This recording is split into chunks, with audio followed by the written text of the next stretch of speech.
আসসালামু আলাইকুম। আশা করি সবাই ভালো আছো। আলহামদুলিল্লাহ আমরাও ভালো আছি। তো আজকে তোমাদের সাথে শেয়ার করব নতুন একটা ব্লগ। আজকের জার্নিটা শুরু হচ্ছে আমাদের সারাফুলি থেকে। আজকে আমরা যাব শান্তিনিকেতন। আর শান্তিনিকেতন যাব বলে আজকে আমরা ভোরবেলা বেরিয়ে পড়েছি। আর দুঃখের বিষয় হলো যে আমাদের টিকিট আজকে কনফার্ম হয়নি, তাই আমরা আজকে জেনারেল কামরায় যাব। আর জেনারেল কামরায় যে আমাদের অভিজ্ঞতাটা তোমাদের সাথে শেয়ার করবো, সেটা যে খুবই খারাপ অভিজ্ঞতা হয়েছে আমার সাথে। কারণ হচ্ছে আমি সিট পাইনি একটা, আর ও হচ্ছে ছেলে, তাই উঠে পড়েছে উপরে, বসার একটা সিট পেয়েছে। কিন্তু আমি পুরো রাস্তাটা হেঁটে হেঁটে বলছি কেন, দাঁড়িয়ে দাঁড়িয়ে এসেছি। এই 4 ঘন্টার জার্নিটা পুরো আমি দাঁড়িয়ে এসেছি। তারপরে যাই হোক, এখানে এসে আমরা একটা টোটো রিজার্ভ করে নিলাম। আর হ্যাঁ, তোমাদের বলে রাখি, তোমরা এখানে এসে টোটোটা যখন রিজার্ভ করবে তখন কিন্তু দরদাম করে নেবে। তারপর আমরা অল্প কিছু নাস্তা করে বেরিয়ে পড়লাম আজকে যে যে জায়গাগুলো দেখার আছে সেখানে। চলো দেখা যাক এবং শুনে নেওয়া যাক। এরিয়ার মধ্যে প্রথম ক্লাস রবীন্দ্র ঠাকুর এখানে করেছেন। প্রথম ক্লাস পুরো 4 বছরের বাচ্চাদের গাছতলায় বসে ক্লাস হচ্ছে। এই গাছতলায় বসে ক্লাস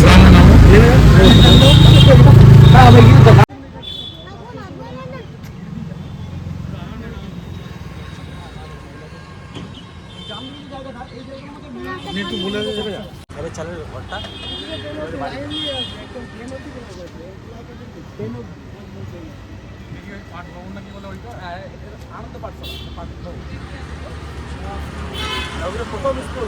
এটা হচ্ছে মৃণালিনীর বাড়ি, রবীন্দ্রের স্ত্রী, রবীন্দ্রনাথ ঠাকুর ছিলেন উনি, ওনার স্ত্রী বাড়ি এটা। আর আনন্দ পাঠশালা হচ্ছে এটা। 4 বছরের বাচ্চা থেকে ক্লাস স্টার্ট হয়, 1 থেকে স্টার্ট। আর এখানে সব অনলাইনের কারবার, মানে এখানে কোনো যে পড়া আমার কিছু নেই, সব অনলাইন, ওটাই অনলাইন অ্যাডমিশন।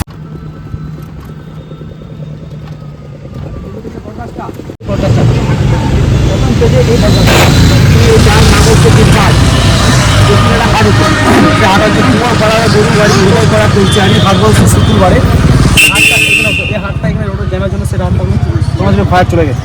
এই জায়গার নাম হচ্ছে, এই গাছটা হচ্ছে তিনপাহাড়ি, আর এই বড় গাছটা বন্ধুটার নিচে উনি ওনার হাতে লাগিয়ে গেছে।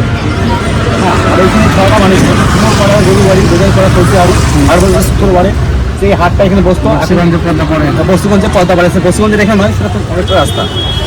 এই হাটটা এখন পাড়া সমাজে বসছে। এই গাছটা ওদের নিজের হাতে লাগিয়েছেন। আর এই গাছটা বয়স 300 বছর বয়স। এই যে ভিতরে ওগুলো কী আছে সব দেখা যাচ্ছে। লোকজন ভেতরে লোকজন আমি স্টুডেন্ট পড়াশোনা করছে। এটা ভেতরে আগে 5 বছর আগে ভেতরে লোক ঢুকতো, বাইরে যে আসছে তারা ঢুকতো, দেখতো। আর এখন ভিতরে এটা ঢুকতে চায় না, যে ভিতরে পড়াশোনা।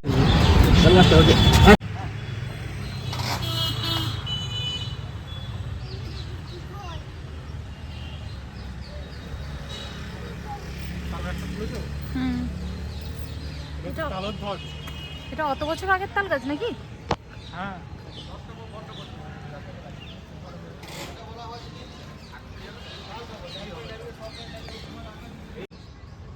এবার বলে দিন এখানটা কি বলবোটা। এটা তাল গাছ। রবীন্দ্র ঠাকুর যে ছিলেন উনি এই তাল গাছের গায়ে বসে একটা ছড়া বানিয়েছিলেন। তাল গাছ এক পায়ে দাঁড়িয়ে, সব গাছ ছাড়িয়ে উপমার আকাশে, এই ছড়াটা রবীন্দ্র ঠাকুর উনি বানিয়েছিলেন, লিখেছিলেন যে হাতে। সেই তাল গাছ বাবা যেমন উনি কাজঘর এটা বানিয়েছিলেন, উনি নিজে হাতে বানিয়েছিলেন। আর এখানে নাটক করতেন, নাটক বোন অনুষ্ঠান প্রকৃতি করতেন, উনি করতেন। এটা রাজস্থানের বাড়ি, কাজঘর। এটা উপস্থনগর বলে যায়, যা বলে কাজঘর। দেখেন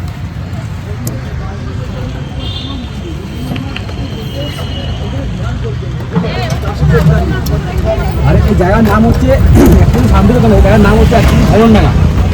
নাম হচ্ছে শান্তিনিকেতন। এই যে শান্তিনিকেতন বাড়ি দেখছেন, পাশে একটি শান্তিনিকেতন বাড়ি। এটার ভিতরে ঢুকে যাবে, আপনি বাইরে থেকে গিয়ে তার কারণে লকডাউন থেকে বন্ধ করা হয়। আচ্ছা, এই বাড়িটার প্রথম নাম, এটা হচ্ছে শান্তিনিকেতন বাড়ি। এবং এই বাড়ির মধ্যে 80% গীতাঞ্জলি বই, যার জন্য নোবেল প্রাইজ পেয়েছেন, সেই 80% গীতাঞ্জলি বই এই বাড়ির মধ্য থেকে লেখা হয়। না দিদি ভাই, ঢুকবেন না দিদি ভাই। আর এই বাড়িটার 3 দিক থেকে ঘুরে দেখা গেলে সামনের থেকে মন্দির, ডান দিক থেকে মসজিদ এবং পেছন দিক থেকে গির্জা, 3 রকম দেখা মধ্য থেকে লেখা। এগুলো লকডাউনের আগে ভিতরে ঢুকতে দেওয়া হতো। চাবি খুলবে তো। এইগুলো সেন্ট্রালের ব্যাপার, এটা রাজ্য সরকার নাই, মানে ওটাটা সেন্ট্রাল গভর্নমেন্ট যেতে চায় না। এইটাই হচ্ছে শান্তিনিকেতন ভাই। আর এই যে মূর্তি সব বিশ্বজিৎ শান্তিনিকেতন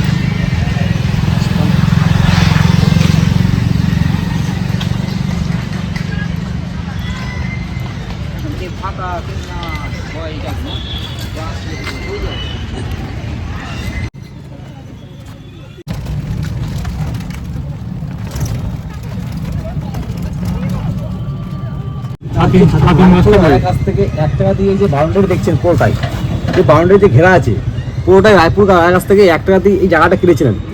আর উনি এই রাস্তায় যাওয়ার পথে উনি পালকিটা এখানে নামিয়েছিলেন, ও পালকি নামিয়ে উনি এখানে শান্তি পেয়েছিলেন, যে জায়গাটা শান্তিপূর্ণ জায়গা বলে শান্তিনিকেতন, উনি শান্তিনিকেতন জায়গায় নাম দিয়েছিলেন এখানে বসে থেকে পালকি নামিয়ে। আর এই জায়গা খুব ভালো লেগেছিল বলে এত বড় ক্যাম্পাসটা শুরু করেছিলেন 800 বিঘা এরিয়া পুরোটাই। এই জায়গাটা প্রথমে হচ্ছে আমি এইটাই সেদিন করে এখন আগে কোনো মারা গেছে, এখন নতুন ছোটো করা হয়েছে। যেটা ওই ছাদি মাছটা ওই যে মাঝখানে যে ঘেরা ছিল হ্যাঁ ওইটা, হ্যাঁ এই মাছটা হয়েছে ওটা তো এরপর লাগছিল ওটা মারা গেছে। এখন এটা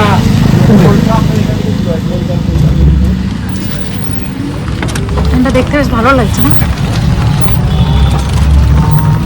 আর এই পাশে আছে মিউজিয়াম, নাটক 9টা বাড়ি দেখছেন, হ্যাঁ 9টা রুম আছে।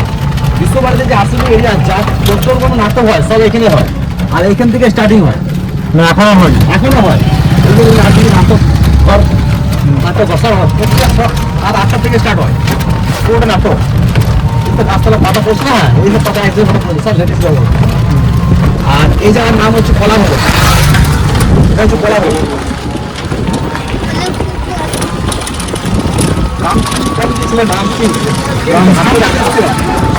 রামকিং বর্গের উনি আর্টিস্ট ছিলেন, এমন আর্টিস্ট ছিলেন যে দূর থেকে ছুঁড়ে সিমেন্ট বালি পাথর ছোটো কথা দিয়ে ছোটো ছোটো মূর্তি বানিয়ে দিয়েছিলেন। এই যে শেষের মূর্তি এটা এখান থেকে মানে কিন্তু দূর থেকে হাতে ছোটো ছোটো ছোটো ছোটো বানিয়ে দিয়েছে, মানে কোনো পণ্ডিত নেই, কিছু নেই, কোনো মিস্ত্রি নেই এখানে। এত রোদ পড়ছে যে ক্যামেরায় কিছু দেখা যাচ্ছে না। রামকৃষ্ণ ভালো ক্যাম্পাস বটে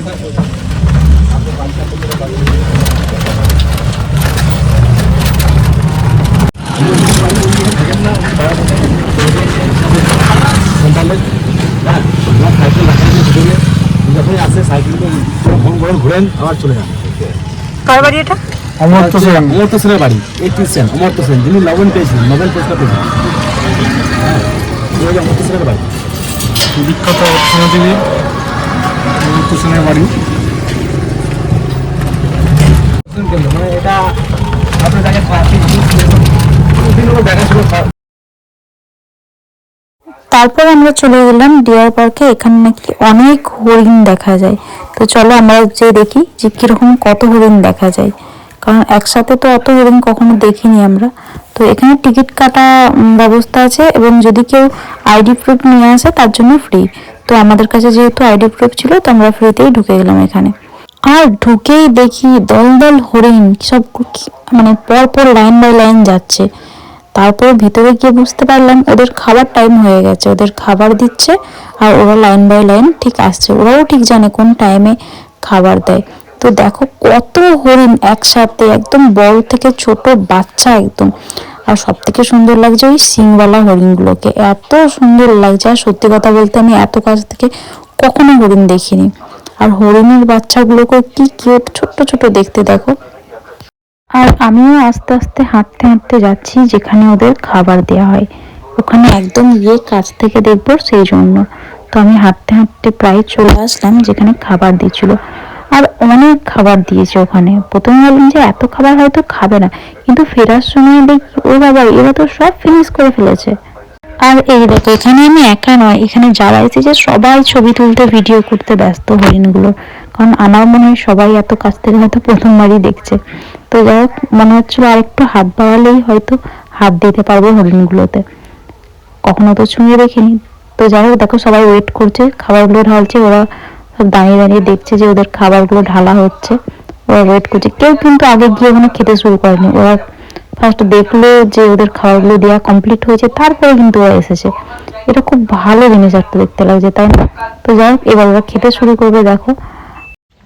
আর এই দেখো, খাবার দেওয়ার পর ওরা খেতে শুরু করেছে। এমনকি এরা তো খেতে শুরু করেছে, দূর দূর থেকে দেখি অনেক হরিণ ঠিক আসছে। ওদেরকে কিন্তু কোনো আওয়াজ দেওয়া হয়নি যে এখানে খাবার দেওয়া হচ্ছে, অটোমেটিক দেখছি ওরা ঠিক খাবার টাইম, মানে খাবার টাইমে ওরা ঠিক এসে খেতে শুরু করছে।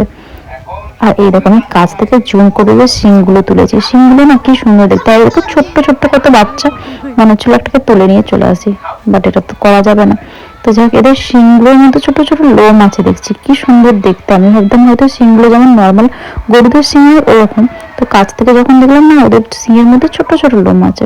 তো যাই হোক, এরপরে ওইদিকে নাকি জঙ্গলে আরো অনেক কিছু দেখার আছে, সেই জন্য আমরা হাঁটতে হাঁটতে চলে যাচ্ছি। পিছনে পোস্টারে লেখাও আছে টিয়া পাখি, নানা রকম জীবজন্তু এদিকে আছে।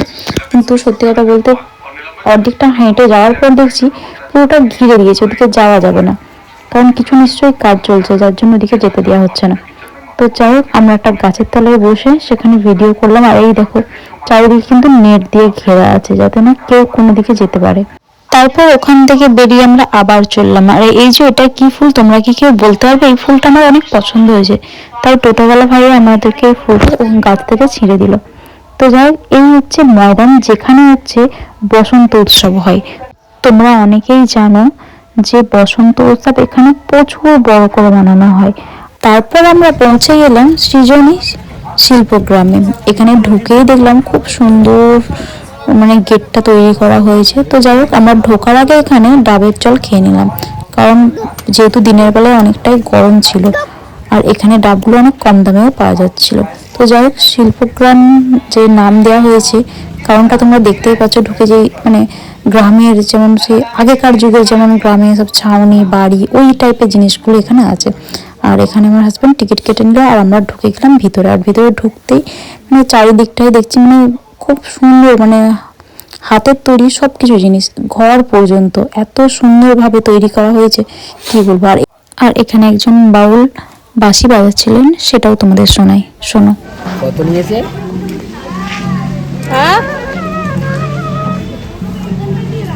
আচ্ছা, ঠিক আছে।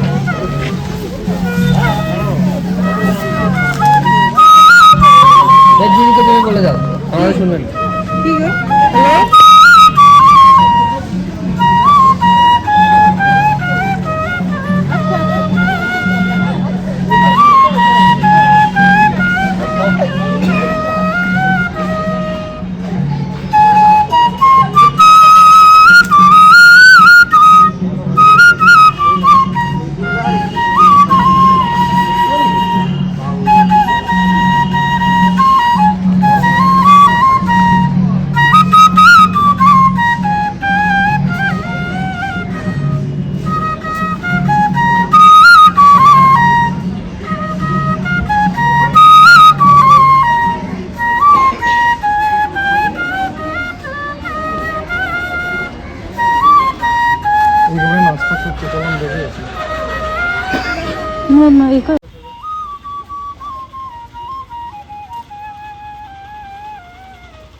কি সুন্দর লাগছে।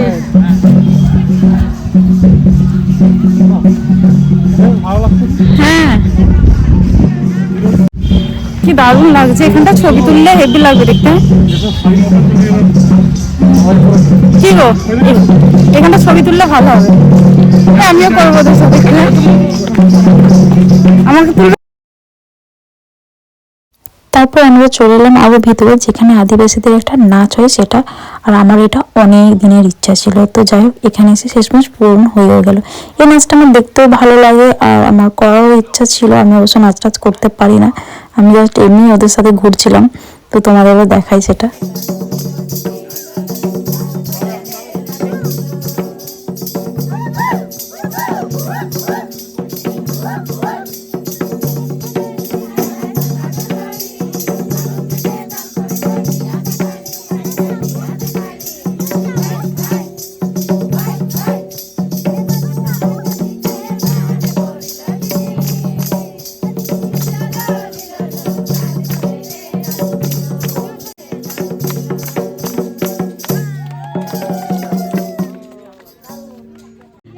তারপর এখানে আমার হাজবেন্ড একটু ঢোল বাজাচ্ছিল, দেখো।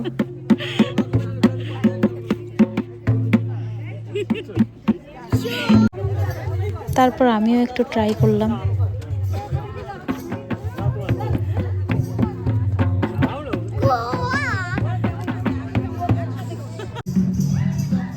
তারপর ওখানে পাশাপাশি অনেক কিছু বিক্রি হয়েছিল, কিন্তু আমরা এখান থেকে কিছু কিনিনি, কারণ আমাদের প্ল্যান আগে থেকেই ছিল যে সোনাঝুরি হাট থেকে এখান থেকে অনেক কিছু কেনাকাটা করব।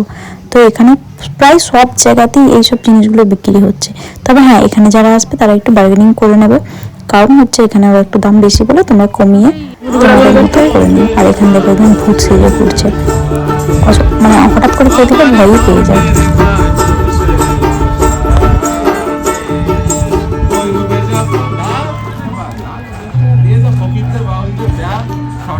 আসবে বেঁচে থাকি আমরা গান বাজনা করে আপনার যাবো যখন স্মরণে হয় থাকে না লোকলা যার ভয় আবার লালন ফকির ভেবে বলে সদাই ফকির লালন ভেবে বলে সদাই করে সে যাবে আমার মনের মানুষের আমার মনের মানুষের মিলন হবে কত দিনে আমার মনের আমার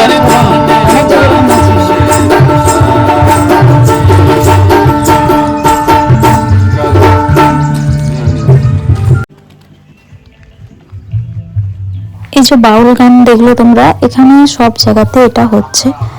আর এখানে প্রাকৃতিক দৃশ্যটা দেখতে অনেক সুন্দর লাগছে। আর এখানে অনেকে ভূত ভেবে এই জিনিসটা ভয় পেয়ে গেছে। আর বললাম না যে অনেক জায়গাতেই, সব জায়গাতেই পাবে বাউল গান ওরকম হয়।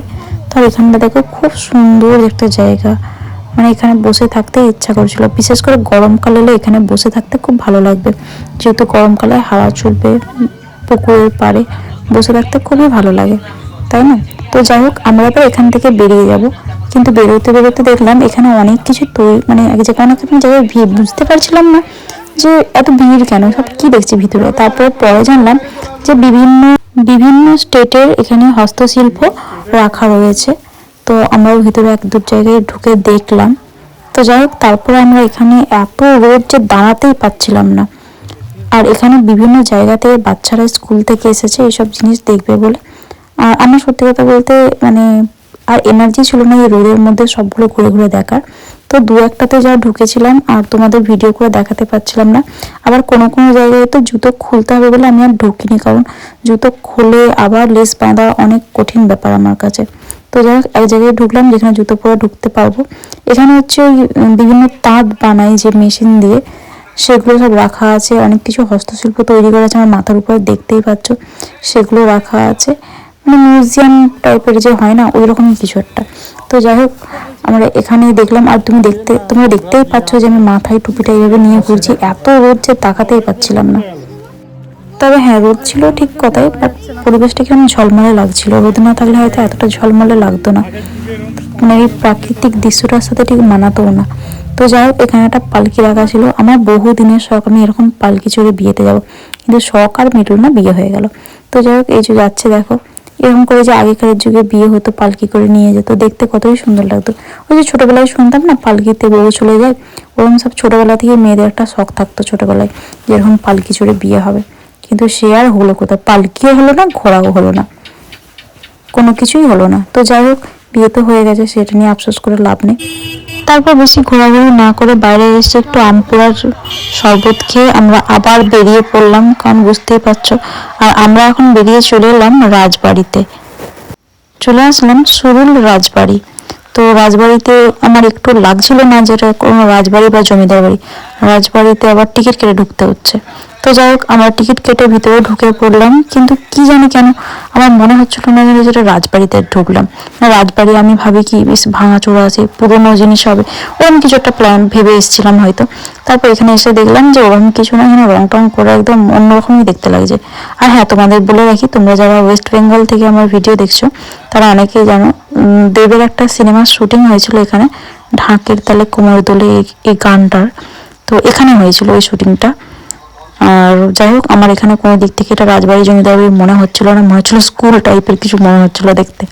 তো যাই হোক, অনেকে অনেক কিছু ভাববে। এখানে দেখো, এখানেও ফটোশ্যুট হচ্ছে, আমিও 2-4টে এখানে ফটো তুলে বেরিয়ে পড়লাম, কারণ রাজবাড়ি আমি যেরকম ভেবেছিলাম সেরকম কিছু লাগছিল না।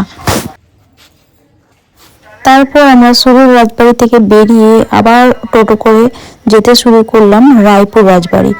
আর হ্যাঁ, রায়পুর রাজবাড়িতে যাওয়ার পর মনে হলো হ্যাঁ এইটা হয়তো কোনো রাজবাড়ি, মানে ওখানে গিয়ে আমার মনে হয়েছিল এই ফিলটা লেগেছিল। যাই হোক, ওখানে গিয়ে আমার ভালো লাগলো, রাজবাড়ির ফিলটা এলো। কি এটা দেখে মনে হচ্ছে তো পুরোনো কোনো রাজবাড়ি, ভুতুরে বাড়ি এইরকমই চাইছিলাম আমি। আর হ্যাঁ, সত্যি সত্যি ভিতরে ঢুকে পুরো ভূতের, মানে কেউ যদি একা থাকে সে হাতল করে মরে, বা মানে আমার মতো মানুষ। যাই হোক, তোমরা দেখতেই পাচ্ছ কিরকম ভয়ানক দৃশ্য। আর এমন এমন ভিতরে মানে রুমগুলো আছে যে মানে বলা যাবে না, না দেখলে ভয় পেয়ে যায়। তো একটা জায়গায় তো আমি আমার হাজব্যান্ডকে ভয়ও পাইয়ে দিয়েছি, সেটাও তোমরা দেখতে হবে। আর এখানে আমি ঘুরে ঘুরে তোমাদের দেখাচ্ছিলাম।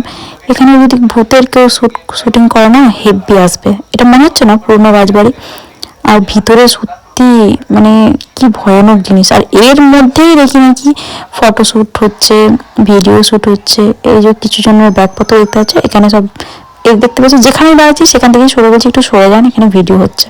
তো যাই হোক, এটা দেখে মনে হচ্ছিল অনেকই পুরনো কোনো রাজবাড়ি। আর এখানে রাজবাড়ি নয়, এখানে ভূত বাড়ি হয়ে গেছে এটা। আর এই দেখো, আমি এখানে বদমাশি শুরু করে দিয়েছি। মতো গেল ভূত ভূত ভূত আসবে, তাই তো। আর এখানে একটা জায়গায় আমার হাজব্যান্ডকে ভয় পাওয়াবো, পাশে আরেকজন ছিল, সেও ভয় পেয়ে গেছে। তো যাই হোক, অনেক মজাও লেগেছে এখানে। দেখা যাচ্ছে আমার একটা ভূত দাঁড়িয়ে রয়েছে রে। এদিক দিয়ে আসো।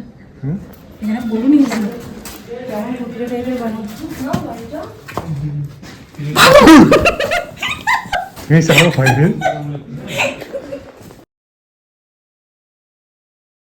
তারপর ওখানে অনেকক্ষণ সময় কাটানোর পর, অনেক ভিডিও ছবি তোলার পর আমরা আবার ওখান থেকে বেরিয়ে পড়লাম। আর এবার দুপুরও হয়ে গেছে, অনেক খিদেও পাচ্ছে। আর দেখতেই পাচ্ছ প্রচণ্ড রোদ, এত রোদ যে আমি নিজেই তাকাতে পারছি না কোনো দিকে, ভীষণ রোদ এখানে। তো যাই হোক, যেহেতু দুপুরবেলা একদম মানে এখন বাজে 1:30, তো যাই হোক আমরা এবার এখান থেকে বেরিয়ে পড়বো। আর আমাদের যেহেতু একদিনের ট্যুর ছিল, তো আজকেই ঘুরে আমাদের বেরোতে হবে সব জায়গাগুলো ঘুরে। তো যাই হোক, আমি আবার উঠে পড়লাম টোটোতে। এরপর জানি না কোথায় নিয়ে যাচ্ছে, চলো দেখা যাক। তো যাই হোক, এবার আমরা কিছু খাবো, কারণ যেহেতু দুপুর হয়ে গেছে, অনেক খিদে পেয়ে গেছে। আর এখানে আমরা 2-3টে হোটেল দেখবো কোনটাই ভালো লাগে। তো প্রথমে একটা দেখলাম, আমাদের এখানে অনেক ভিড় ছিল, অনেক টাইম লেগে যাবে বলে, সেই জন্য দ্বিতীয় এক জায়গায় গেলাম, সেখানেও দেখি অনেক ভিড়। তারপর শেষে একটা জায়গায় ঢুকলাম, আর ওখানে মোটামুটি ভিড় ছিল, বাট খাবারটাও মোটামুটি ছিল, কিন্তু দাম অনেক হাই ছিল। তো কিন্তু মানে সাজানো গোছানোর দিক থেকে খুবই সুন্দর ছিল। তারপর আমাদের খাবারটা সামনে আসতে লোভ সামলাতে পারলাম না, খেয়ে দিয়ে বেরিয়ে পড়লাম কোপাই নদী দেখতে। আর এই হলো সেই কোপাই নদী। এখানে এসে মোটামুটি ভালো লেগেছিল, মানে অতটাও ভালো লাগেনি। তো যাই হোক, এখানে 2-4 মিনিট দাঁড়িয়ে আমরা আবারও বেরিয়ে পড়ি।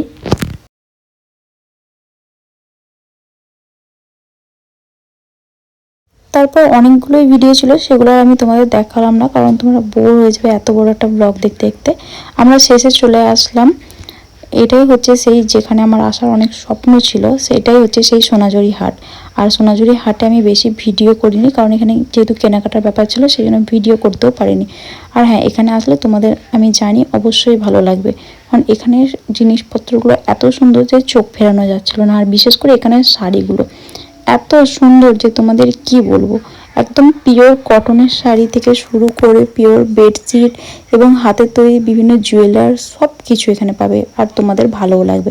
এখানে কেনাকাটা করে বেরিয়ে পড়লাম, আবার টোটো উঠে পড়লাম। আর উঠে এরপরে আবার যেখানে যাব সেখানের জন্য। আর এই ছিল আমাদের কেনাকাটার পর আমরা ভিডিও করতে করতে আবার বেরিয়ে পড়লাম শালবনী বলে একটা জায়গায়। সেখানে গিয়ে সত্যি বলছি আমাদের খুবই ভালো লেগেছে। আর ভাবছিলাম যে আরও বেশি টাইম কাটালে ওখানে ভালো লাগতো, আর কিছু করারও নেই। তারপর আমরা এখানে নেমে চা খেয়ে নিলাম অল্প। আর চা খাওয়ার পর ওখানে একটু ঘোরাঘুরি করে বেরিয়ে পড়তে হলো, কারণ হচ্ছে আমাদের 5টায় ট্রেন ছিল, ট্রেনটা আমাদের ধরতেই হবে। তো যাই হোক, আর হ্যাঁ, যাওয়ার সময়তেও না আমাদের টিকিট কনফার্ম হয়নি, সেই জন্য আমরা যাওয়ার সময়তেও আবার জেনারেল কামরায় আমাদের যেতে হলো। আর এই ছিল শালবনির কিছু ছোট ছোট ক্লিপস। তোমাদের পুরোটা দিতে পারছি না কারণ ভিডিওটা অনেক লং হয়ে যাবে। তো যাই হোক, এখানে এইটুকু ভিডিও তোমাদের সাথে শেয়ার করলাম। পুরো শান্তিনিকেতনটা ঘুরলাম, বাট এখানে সব থেকে বেশি টাইম কাটালাম। এখানটা এত ভালো লেগেছে, এখানে ফটো তোলার জন্য, ভিডিও করার জন্য খুবই সুন্দর জায়গা। এখানে অনেক শাল গাছ আছে, হ্যাঁ, আর মানে চারিদিক থেকে হেবি সুন্দর লাগছে। জানে মানে ক্যামেরাতে জানি না কত সুন্দর লাগছে, বাট সামনাসামনি সত্যি অনেক সুন্দর লাগছে। এটা দেখিয়ে দাও ওদের। এরা সবাই কিন্তু ছবি তুলতেই ব্যস্ত। অনেক ঘোরাঘুরি হলো, এখান থেকে এবার বেরোবো, জানি না এরপরে কি আছে। তো ট্রেনও আছে, জানি না আর ঘোরা হবে কিনা, গিয়ে দেখা যাক। এটা হচ্ছে কোপাই নদী। এটা কোপাই নদী, গোয়ালপাড় নদী বলে। কোপাইটা অন্য জায়গা। এইখানে রবীন্দ্রনাথ ঠাকুর ছড়া লিখেছিলেন, আমাদের ছোট নদী চলে আসে বাকি পয়সার পার হয়ে যায় গরু পার হয়ে, একটা ছড়া ছিল, সে ছড়াটা বানিয়েছিলেন। আর এটা জায়গা। আচ্ছা, আপনার নাম্বার আর আপনি কোথায় কোথায় ঘোরাবেন, কিরম কি চার্জ নেন একটু বলে দেন। আমরা এই বিশ্বভারতী পুরো অল সাইট সিন করে দিই, দুদিনের প্যাকেজ দিই 2500 টাকা। আর আপনি যদি একদিনে পুরো সব সাইট সিন ঘুরবেন তাহলে 800 টাকা পড়বে। হ্যাঁ, এবার কেউ যদি ভিডিও দেখে আসে দাদা একটু কম সম করে নেবে। হ্যাঁ ঠিক আছে, আমার যদি কেউ আসে আমার নাম্বার আছে, নাম্বার যোগাযোগ করবে, আমি নাম্বার দিয়ে দেবো। আপনার নামটা বলে দিন। আমার নাম শেখ করিমউদ্দিন। আপনার নাম্বার বলে দিন। আমার নাম্বার 90 64 86 82 59। বলুন, অসুবিধা 90 64 86 82 59। 90 64 86 82 59 এই নাম্বারে কন্ট্যাক্ট করলে আমি ঠিক। আমাদের ঘুরে আপনার সঙ্গে খুব ভালো লেগেছে। আপনারা যদি কেউ আসেন এনার সাথে কন্ট্যাক্ট করবেন। ইনি পুরো শান্তিনিকেতন যতগুলো ঘোরার জায়গা আছে, গাইডের কাজ করে দেন। হ্যাঁ, গাইডেরও কাজ করেন। আমার এইটা যে ক্যাটলগ দেখিয়ে দিই একবার। এটা হচ্ছে আমার ক্যাটলগ, বিশ্বভারতী সাইট সিন দিকটা আছে। হ্যাঁ, উনি শুধু ঘুরিয়েছেন তা না, উনি খুব ভালোভাবে ডিটেলসে বুঝিয়েছেন। যাই হোক, ওনার সাথে ঘুরে ভালোই লাগলো। আপনারা কন্ট্যাক্ট করে ওনার সাথে এখানে আসতে পারেন, যোগাযোগ করতে পারেন। আসছি। ঠিক আছে, ওই নাম্বারটা আমার ওই মতো অ্যাড করে দেবেন তাহলে। আচ্ছা, ঠিক আছে। আমরা চলে আসলাম এখন প্রান্তিক স্টেশনে, কারণ আসার সময় বোলপুর দিক থেকে এসেছি, মানে বোলপুর স্টেশনে নেমেছিলাম। যাওয়ার সময় প্রান্তিক স্টেশনে ওঠার কারণ হচ্ছে যে আমাদের টিকিট কনফার্ম হয়নি এবং আমরা জেনারেল কামরায় যাব। তো সেখানে একজন দাদা বললেন যে প্রান্তিক থেকে উঠলে সিট পাওয়া যাবে। তো যাক, দেখা যাক, প্রান্তিক থেকে উঠবো আমরা। আজকের ঘোরা জার্নিটা এতটাই ছিল। তো তোমাদের যদি সবার ভালো লাগে তাহলে অবশ্যই কিন্তু লাইক করতে ভুলবে না। আর হ্যাঁ, তোমরা কবে আসছো বলো। ট্রেনেতে আসার সময় ভিডিওটা আর করা হয়নি, একদম কামারকুণ্ডুতে নেমে তোমাদের সাথে ভিডিওটা শেয়ার করছি। যাক, আলহামদুলিল্লাহ আসার সময় সিট পেয়েছিলাম। আর আমরা এখন নেমে গেলাম কামারকুণ্ডু। আর এই ছিল আমাদের ট্রেনটা, বিদায় জানিয়ে দিলাম। অবশেষে বিদায় জানিয়ে দিলাম। চলো, আমরা নেমে পড়লাম কামারকুণ্ডু। আর এইবার রওনা দেবো বাড়ির দিকে। আর ভিডিওটা তোমাদের কেমন লাগলো জানিও। আমরা ভিডিওটা এখানেই শেষ করছি। এরপর আর ভিডিও বানানোর মতো কোনো এনার্জি নেই। ভিডিওটা ভালো লাগলে লাইক কমেন্ট শেয়ার করতে ভুলবে না। এবং তোমরাও শান্তিনিকেতন এসে ঘুরে যেতে পারো একদিনের ট্যুর যদি থাকে। আর ঘুরে অবশ্যই তোমাদের ভালোই লাগবে আশা করছি। আর সঙ্গে থেকো পরের ভিডিওগুলো। Bye bye. সমাপ্ত।